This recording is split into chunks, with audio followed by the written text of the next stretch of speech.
이 나이 먹고 뭘 더 바라겠어. 얼마 전 한 지인분이 제게 이렇게 말씀하셨습니다. 63, 평생을 성실하게 살아온 분이었습니다.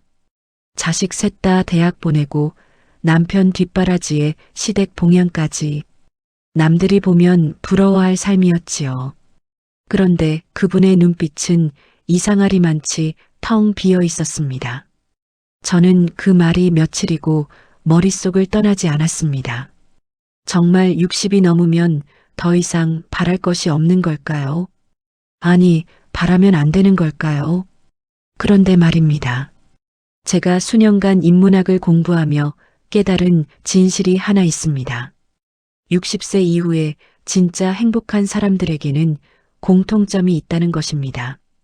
그것도 학력이나 재산과는 전혀 상관없는 누구나 오늘부터 당장 실천할 수 있는 것들이었습니다. 오늘 이 영상에서는 수천 년 이어온 동서양 인문학의 지혜를 통해 60대 이후를 진정으로 행복하고 품격 있게 살아가는 세 가지 비결을 전해드리려 합니다. 특히 마지막 세 번째 비결은 많은 분들이 놓치고 계시지만 이것 하나만 실천해도 남은 인생이 완전히 달라질 수 있는 이야기입니다. 끝까지 함께 해주시기 바랍니다. 본격적인 이야기를 시작하기 전에 오늘 이 시간이 여러분의 남은 인생의 따뜻한 이정표가 되길 바라는 마음으로 구독과 좋아요를 부탁드립니다. 여러분의 작은 응원이 우리 시니어들의 지혜를 널리 알리는 큰 힘이 됩니다. 첫 번째 비결은 듣는 순간 고개를 갸웃하실 수도 있습니다. 바로 비우는 연습입니다. 우리는 평생을 무언가를 얻고 채우기 위해 살아왔습니다. 더 넓은 집, 더 높은 지위, 더 많은 인맥. 그것이 행복의 척도라 믿었습니다. 젊은 시절에는 그것이 맞았을지도 모릅니다. 가진 것이 많아야 가족을 먹여 살릴 수 있었고 사회에서 인정받을 수 있었으니까요. 그런데 말입니다. 60이 넘은 지금 그 공식이 여전히 유효할까요? 제가 아는 한 분의 이야기를 해드리겠습니다. 평생 사업을 하며 꽤 큰 재산을 모은 분이셨습니다. 은퇴 후에도 습관처럼 재테크에 매달렸고 자식들 사업에도 이것저것 참견을 하셨지요. 돈이 없어서가 아니었습니다. 무언가를 놓으면 자신의 존재 가치가 사라질 것 같은 두려움 때문이었습니다. 그런데 어느 날 그분이 갑자기 쓰러지셨습니다. 다행히 목숨은 건졌지만 병상에 누워 천장만 바라보는 시간이 길어지면서 많은 생각을 하셨다고 합니다. 문병 온 자식들의 얼굴을 보는데 문득 이런 생각이 들었다고 하더군요. 내가 저 아이들한테 해준 게 뭐가 있나? 돈은 줬지만 정작 함께 웃으며 밥 한 끼 먹은 기억이 가물가물하다고요. 그분은 퇴원 후 많은 것을 내려놓기 시작했습니다. 자식들 사업 간섭을 멈추고 주식 앱도 지웠습니다. 대신 매일 아침 동네 뒷산을 산책하기 시작했지요. 처음에는 허전했다고 합니다. 손에 뭔가 쥐고 있지 않으니 불안하고 쓸모없는 사람이 된 것 같았다고요. 그런데 신기한 일이 일어났습니다. 한 달, 두 달 지나면서 마음이 점점 가벼워지더라는 겁니다. 산책길에서 만나는 꽃 한 송이가 그렇게 예쁠 수가 없고 새소리가 그렇게 청아할 수가 없더라고요. 평생 코앞에 있었는데 한 번도 제대로 본 적이 없었던 것들이었습니다. 옛 선현들은 이것을 안분지족이라 했습니다. 자기 분수를 알고 만족한다는 뜻이지요. 그런데 많은 분들이 이 말을 오해하십니다. 가난해서 어쩔 수 없이 체념하는 것, 욕심을 억지로 누르는 것이라고요. 아닙니다. 안분지족은 체념이 아니라 선택입니다. 가장 높은 수준의 정신적 사치입니다. 생각해 보십시오. 손에 짐을 가득 들고 있으면 사랑하는 사람의 손을 잡을 수 있습니까? 머리가 온갖 걱정으로 가득 차 있으면 눈앞의 아름다운 석양을 제대로 볼 수 있습니까? 우리가 무언가를 놓아야만 비로소 잡을 수 있는 것들이 있습니다. 특히 60대 이후에 가장 먼저 내려놓아야 할 것이 있습니다. 바로 자식에 대한 지나친 걱정입니다. 물론 부모 마음이 어디 가겠습니까? 자식이 예순이 되어도 부모 눈에는 어린아이로 보인다고 하지 않습니까? 그 마음은 당연합니다. 하지만 그 걱정이 지나치면 어떻게 됩니까? 자식은 부담스러워하고 부모는 서운해하고 결국 서로 멀어지게 됩니다. 저는 이런 말씀을 드리고 싶습니다. 자식 걱정을 놓는 것은 자식을 포기하는 것이 아닙니다. 오히려 자식을 온전한 어른으로 인정해 주는 것입니다. 그리고 그렇게 한 발 물러섰을 때 역설적으로 자식들이 더 자주 찾아오는 경우를 저는 수없이 봐왔습니다. 과거에 대한 미련과 후회도 마찬가지입니다. 그때 그렇게 했으면, 그 사람 말을 들었으면, 그 기회를 잡았으면 우리 모두 이런 생각에 잠 못 이룬 밤이 있었을 겁니다. 하지만 지나간 일은 아무리 후회해도 바뀌지 않습니다. 바뀌는 것은 오직 하나, 오늘의 내 마음이 더 무거워지는 것뿐입니다. 중국 송나라의 선승 무문에게는 이렇게 말했습니다. 지나간 일에 마음 쓰지 말고 오지 않은 일에 마음 쓰지 말라. 오직 지금 이 순간에 깨어 있으라. 1000년 전의 말씀이지만 지금 우리에게 이보다 더 절실한 가르침이 있을까요? 비우는 연습은 하루아침에 되지 않습니다. 평생의 습관을 바꾸는 일이니까요. 하지만 오늘부터 작은 것 하나씩 시작해 보시기 바랍니다. 안 쓰는 물건 하나 버리고, 연락 안 하던 지인 목록 하나 정리하고, 어제의 후회 하나 털어버리고, 그렇게 조금씩 가벼워질 때 여러분의 발걸음도 함께 가벼워질 것입니다. 자, 그런데 여기서 중요한 문제가 하나 있습니다. 마음을 비웠습니다.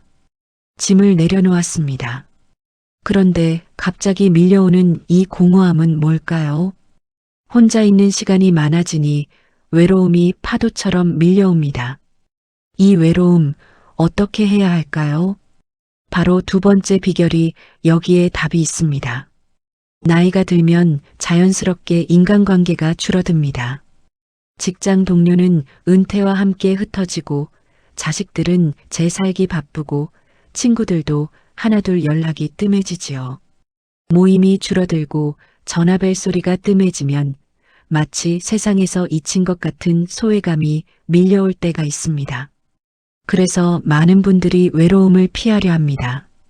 억지로 모임에 나가고 관심 없는 취미 활동에 참여하고 심지어 불편한 사람과도 어울리려 하지요. 혼자 있는 것이 무서우니까요. 하지만 제가 오늘 꼭 말씀드리고 싶은 것이 있습니다. 고독과 외로움은 다릅니다. 외로움은 누군가가 필요한데 없어서 느끼는 결핍의 감정입니다. 반면 고독은 스스로 선택한 홀로 있음입니다. 외로움은 고통이지만 고독은 축복이 될 수 있습니다. 독일의 철학자 쇼펜하우어는 이렇게 말했습니다. 인간은 오직 혼자 있을 때만 온전히 자유로울 수 있다. 사람들과 어울릴 때 우리는 자신의 일부를 포기해야 하기 때문이다. 생각해 보십시오. 사람들과 함께 있을 때 우리는 얼마나 많은 것을 신경 써야 합니까? 이 말이 상대방 기분을 상하게 하지 않을까? 내 행동이 이상해 보이지 않을까? 저 사람은 나를 어떻게 생각할까? 평생을 남의 눈치를 보며 살아온 우리 세대는 특히 더 그렇습니다. 그런데 혼자 있을 때는 어떻습니까? 아무도 눈치 볼 필요가 없습니다. 먹고 싶은 것 먹고, 보고 싶은 것 보고, 생각하고 싶은 것 생각할 수 있습니다. 이것이 바로 진정한 자유입니다. 제가 존경하는 한 어르신의 이야기를 해드리겠습니다. 70이 넘은 분인데 배우자를 일찍 여의고 혼자 사십니다. 처음에는 주변에서 많이 걱정했다고 합니다. 혼자 어떻게 사시냐고, 외롭지 않으시냐고. 그런데 그분의 일상을 보면 누구보다 충만합니다. 새벽에 일어나 차 한 잔 마시며 창밖을 바라보는 것으로 하루를 시작합니다. 오전에는 좋아하는 책을 읽거나 글을 쓰고, 오후에는 천천히 동네를 산책합니다. 저녁에는 좋아하는 음악을 들으며 간단한 저녁을 준비하지요. 제가 한번 여쭤봤습니다. 외롭지 않으시냐고. 그분의 대답이 아직도 기억에 남습니다. 외롭기는요. 나는 매일 가장 좋은 친구와 함께 있는 걸요. 가장 좋은 친구가 누구냐고 물었더니 웃으시며 이렇게 말씀하셨습니다. 나 자신이지. 그 순간 저는 깨달았습니다. 이분은 외로운 것이 아니라 고독을 즐기는 방법을 아는 분이었습니다. 나 자신과 친하게 지내는 법을 터득한 분이었습니다. 사실 가장 오래 함께해야 할 사람은 누구입니까? 배우자도 자식도 친구도 아닙니다. 바로 나 자신입니다.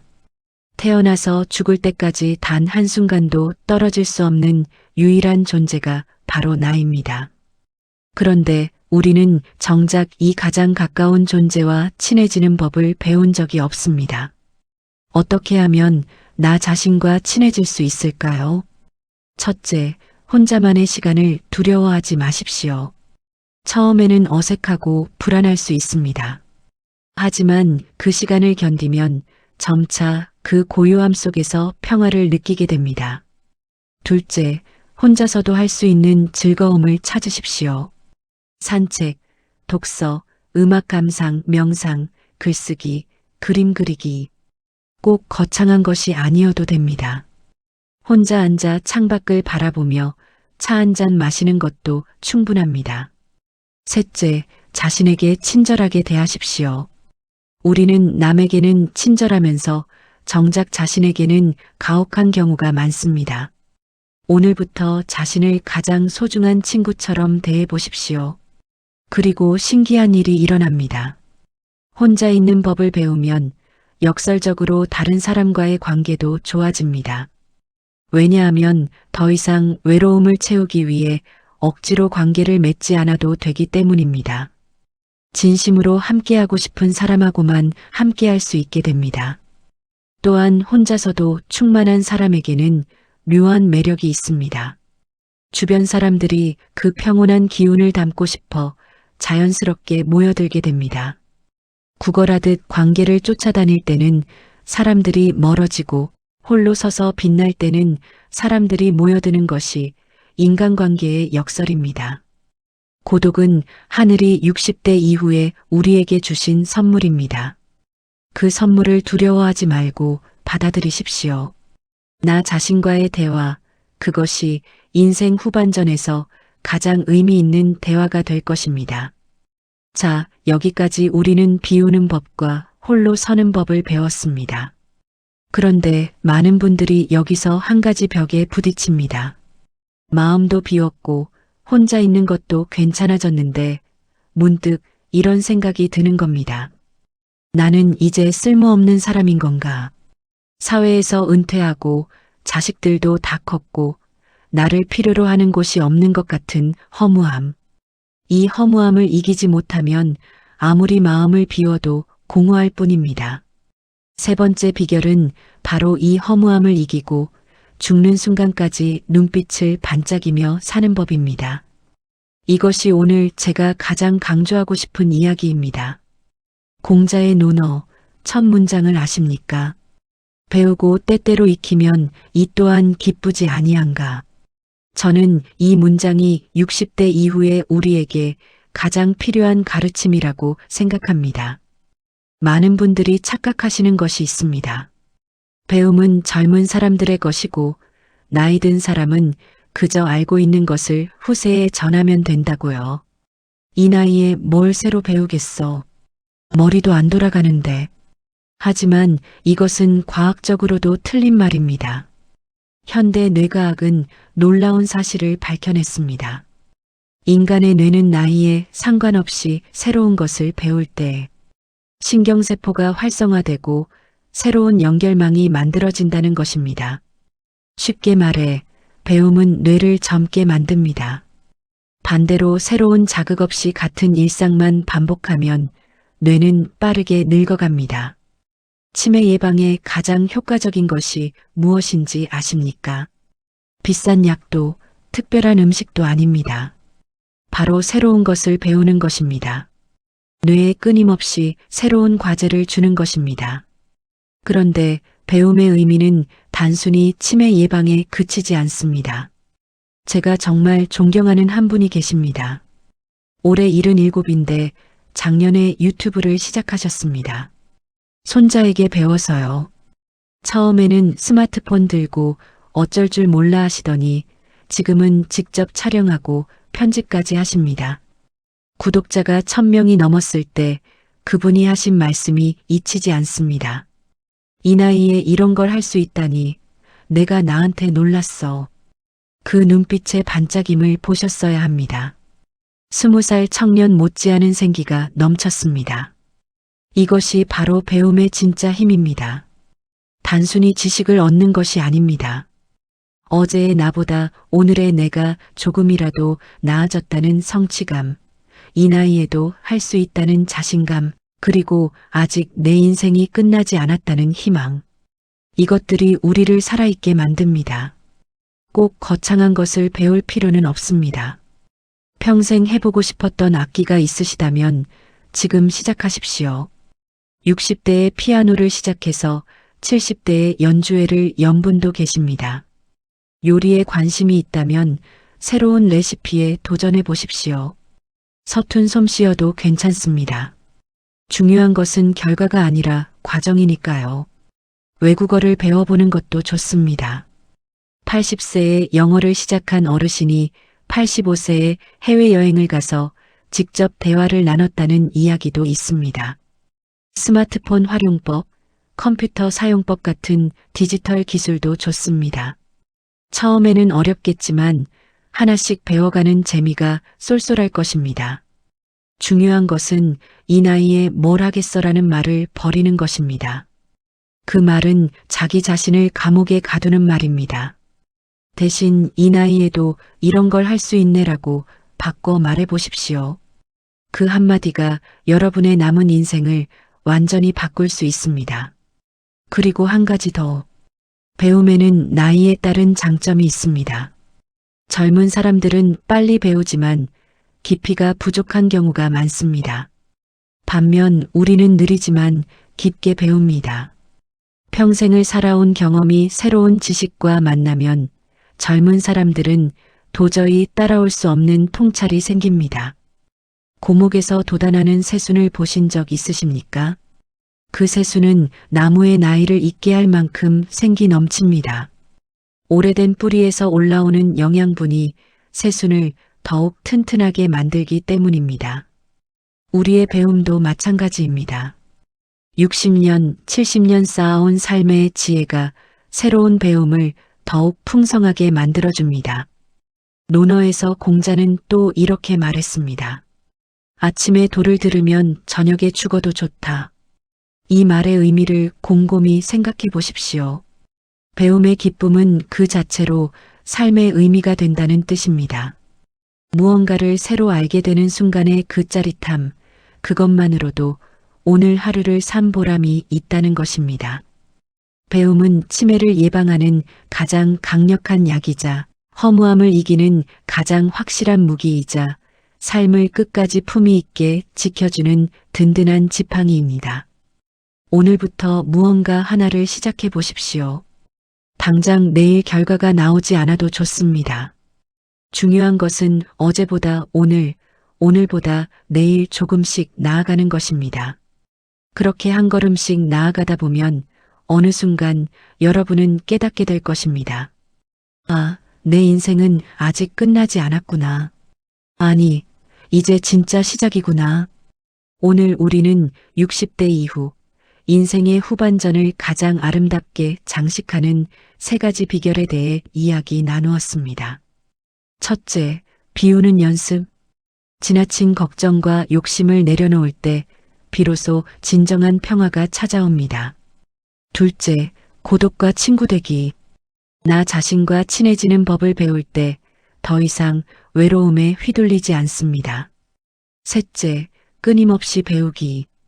새로운 것을 향한 호기심이 우리를 끝까지 살아있게 합니다. 돌아보면 참 많은 길을 걸어오셨습니다. 굽이굽이 험한 길도 많았고 가슴 저린 사연도 많으셨을 겁니다. 그 모든 세월이 지금의 여러분을 만들었습니다. 여러분의 얼굴에 새겨진 주름은 고생의 흔적이 아닙니다. 수많은 폭풍우를 견뎌낸 숭고한 인생의 훈장입니다. 인생은 60부터라는 말, 그저 위로가 아닙니다. 이제야말로 남의 시선에서 벗어나 오직 나만을 위한 무대를 펼칠 수 있는 시간이라는 뜻입니다. 너무 늦은 때란 없습니다. 오늘부터 여러분의 하루를 작은 설렘으로 채워보십시오. 여러분은 사랑받을 자격이 충분하고 행복해질 권리가 있는 귀한 존재입니다. 오늘 이야기가 여러분의 가슴에 따뜻한 위로와 용기가 되었기를 바랍니다. 긴 시간 함께 해주셔서 진심으로 감사드립니다.